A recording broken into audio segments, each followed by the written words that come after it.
बिस्मिल्लाहिर्रहमानिर्रहीम। अस्सलामु अलैकुम वरहमतुल्लाहि वबरकातुहू।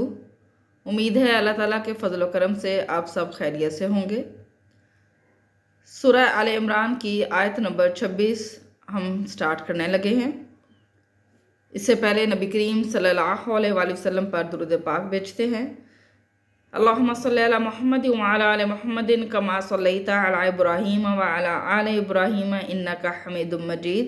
अल्लाहुम्मा बारिक अला मुहम्मद व अला आलि मुहम्मदिन कमा बारकता अला इब्राहीम व अला आलि इब्राहीम इन्नका हमीदुम मजीद। अऊज़ु बिल्लाहि मिनश शैतानिर रजीम। बिस्मिल्लाहिर रहमानिर रहीम। कुलिल्लाहुम्मा मालिकल मुल्की तुअतिल मुल्का मन तशाउ व तंज़िउल मुल्का मिम्मन तशाउ व तुइज़्ज़ु मन तशाउ व तुज़िल्लु मन तशा बियदिकल खैर इन्नका अला कुल्लि शैइन क़दीर। कुल कह दीजिए, अल्लाहुम्मा ए अल्लाह, मालिक मालिक यानी बादशाह है, मुल्की बादशाहत का या तमाम मुल्कों का, तमाम बादशाहत का मालिक है। तो उती तू देता है मुल्का बादशाहत, मन जिसे तशाऊ तू चाहता है, वतंजिउ और तू छीन लेता है मुल्का बादशाहत, मिम्मन जिससे तशाऊ तू चाहता है, मिन से मन जो या जिस, ठीक है, यानी जिससे तशाऊ तू चाहता है। व तो इज़्ज़ु और तू इज़्ज़त देता है, इज़्ज़त ये देखें इज़्ज़त का लफ्ज़ पोशीदा है, और तू इज़्ज़त देता है मन तशाऊ जिसे चाहता है, व तो दिल्लु और तू ज़िल्लत देता है मन तशाऊ जिसे चाहता है। बियदिका तेरे हाथ में खैर भलाई है, या सारी भलाइयाँ तेरे हाथ में है। बी साथ हो गया, यद का मतलब हाथ है, का तेरे तेरे हाथ में खैर भलाइयाँ हैं। इन्ना का बेशक तू अला कुल्ली हर पर शैइन चीज़, हर चीज़ पर कदीर कुदरत रखने वाला है। आगे भी देख लेते हैं।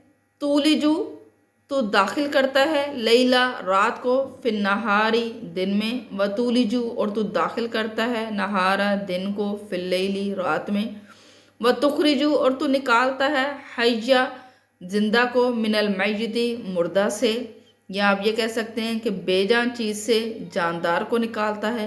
व तुखरिजू और तू निकालता है खाराजा निकालना है ना, व तुखरिजू और तू निकालता है मैयता बेजान को, मिनल हय्यी जानदार से, या ये कह सकते हैं कि मुर्दा को जिंदा से। व तर्जुकू और तू रिस्क देता है मन तशाऊ जिसे चाहता है, बगैरी हिसाब बगैर हिसाब के। यह आयात असल में ग़ज़वा अहज़ाब के बाद नाज़िल हुई। ग़ज़वा अहज़ाब में जब मुसलमानों ने खंदक खोदी थी, और खंदक खोदने के दौरान आप सल्लल्लाहु अलैहि वसल्लम ने रूम और ईरान और ये कह लें कि मिस्र, बड़ी बड़ी जो सल्तनतें थीं, उनकी फ़तह की पेशीन गोई आप सल्लल्लाहु अलैहि वसल्लम ने फरमाई थी। तो कुफ़ार एक तो खंदक को देखकर जो है वो मजाक उड़ाना शुरू हो गए कि लो जी मुसलमान जो है वो अपना दिफा नहीं कर सके तो उनको खंदक खोदनी पड़ी। दूसरा जो मुल्कों की सल्तनतों की जो है वो आप सल्लल्लाहु अलैहि वसल्लम ने पेशीन गोई की थी, तो उस पर मजाक उड़ाया कि लड़ने की हिम्मत नहीं है तो खंदक खोद के अपना दिफा कर रहे हैं, और बड़ी बड़ी सल्तनतों को ज़ेर करने के लिए जो है वो बातें की जा रही हैं साथ में, ठीक है। तो उस वक़्त ये दोनों आयात नाज़िल हुई, जिसमें अल्लाह ताला ने एक तो दुआ के तरीके से लोगों को बताया कि वो ये दुआ करें, और दूसरा ये वाज़े कर दिया बड़े अच्छे अंदाज में कि अल्लाह ताला के हाथ में ही सब कुछ है। अल्लाह ताला चाहे जिसको बादशाहत अता कर दे, जिससे चाहे बादशाहत छीन ले, जिसको चाहे इज़्ज़त दे, जिसे चाहे ज़िल्लत दे, ठीक है। कि इस वक्त मुसलमान जो है वो कमज़ोर हैं, तो इसका मतलब ये नहीं है कि मुसलमानों को ताकत नहीं मिलेगी। मुसलमान कमज़ोर होने के बावजूद जो है वो ताकत रखते थे। जैसे ग़ज़वा बदर में 313 मुसलमान थे और उन्होंने 1000 के लश्कर को शिकस्त दी बहुत बुरी तरीके से, ठीक है। तो इसी तरीके से तकरीबन तमाम जंगों में जो है वो मुसलमानों ने अपने से 3 गुना बड़ी जमातों को जो है वो शिकस्त दी हुई है। तो इससे ये सारा कुछ ज़ाहिर हो जाता है। लेकिन फिर भी कुफ़ार जो है वो मुसलमानों का मजाक उड़ाते थे, तो अल्लाह ताला जो है वो मुसलमानों की दिलजोई के लिए بڑے اچھے طریقے سے احسن طریقے سے جو ہے وہ ان کو تسلی فرماتا۔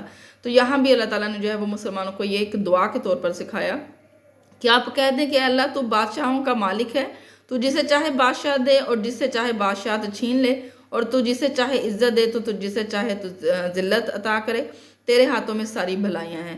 یعنی حکمت اللہ تعالیٰ کے ہر کام میں پوشیدہ ہے، انسان ناقص العقل ہونے کی وجہ سے جان نہیں پاتا۔ پھر ساتھ میں یہی کہ تو دن کو رات سے نکالتا ہے، رات کو دن میں سے نکالتا ہے، دن میں داخل کرتا ہے، اور دن کو رات میں داخل کرتا ہے۔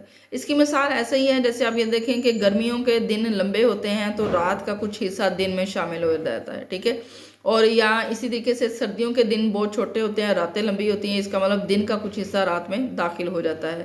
دن کا کچھ حصہ رات میں کیسے داخل ہو جاتا ہے؟ جیسے شام 5 بجے سے ہی جو ہے وہ یہ کہہ لیں کہ اندھیرا ہونا شروع ہو جاتا ہے، شام پڑ جاتی ہے، رات ہو جاتی ہے، ٹھیک ہے، اور 6 بجے رات ہو جاتی ہے۔ جبکہ یہی اگر گرمیوں میں دیکھا جائے تو 9 بجے جا کے عشاء ہوتی ہے، تو اس کا مطلب کہ دن کا کچھ حصہ جو ہے وہ رات میں داخل ہو جاتا ہے۔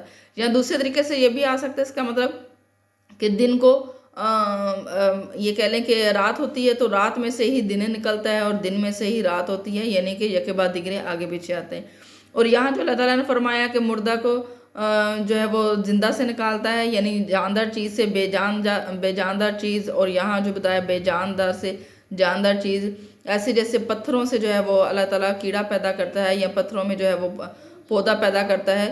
یا اس کی مثال ایسے بھی ہے جیسے آپ یہ کہہ رہے ہیں کہ ایک پرندے سے یعنی جاندار سے جو ہے وہ انڈا نکلتا ہے بے جان، اور بے جان یعنی جاندار انڈے سے ہی ایک جاندار چوزا نکل آتا ہے، ٹھیک ہے، یعنی یہ بھی اس کی مثال لی جا سکتی ہے کہ انڈے سے جاندار یعنی پرندے کا نکلنا، اور جاندار یعنی پرندے سے انڈے کا نکلنا بے جان چیز کا۔ تو یہ ہو گیا زندہ کرتا ہے مردہ کو، مردے سے جو ہے وہ مردے سے زندہ کرتا ہے، یا بے جان سے جاندار چیز پیدا کرتا ہے، نکالتا ہے، اور جاندار سے بے جان چیز پیدا کرتا ہے۔ آج کے لیے اتنا ہی کافی۔